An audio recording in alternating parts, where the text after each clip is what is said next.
Guys, I would like to share about charging in refrigerant system. Before I start, I would like to introduce you the four major components of refrigerant system. First is compressor, second is condenser, and this one is metering device, and the evaporator. This one, the big one. Now, Ngayong araw, ipapakita namin kung paano mag-charge ng pressure sa refrigerant.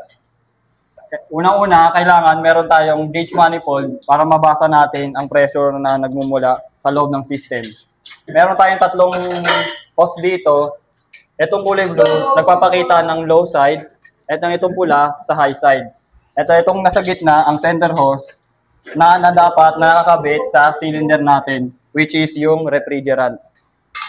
Ito ang refrigerant na merong dalawang uri na laman. Unang-una, ang vapor at ang liquid.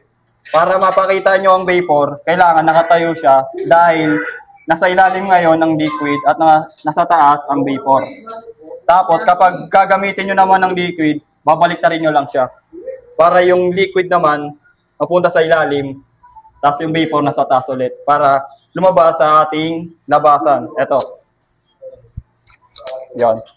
Tapos, papakita ko na rin po yung paano magsalpak.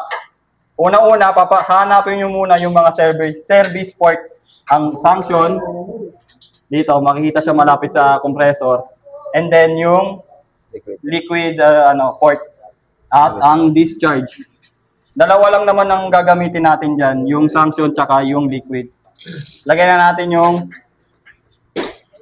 service dito sa cylinder, sa refrigerant. Then, para mabasa natin yung high side, ay yung low side muna, kakabit natin itong low side sa sanction.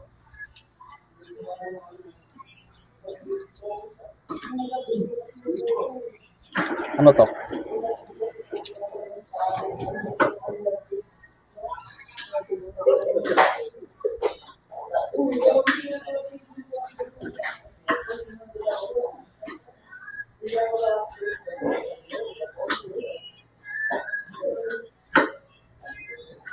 Since naka-low side tayo, ang ipapapasok lang natin sa kanila ay yung vapor. Kasi vapor lang ang kayang kunin ng sanction.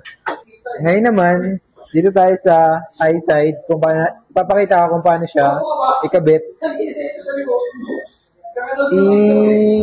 First, hanapin mo yung liquid port, which is this one. Dito mo siya ikakabit.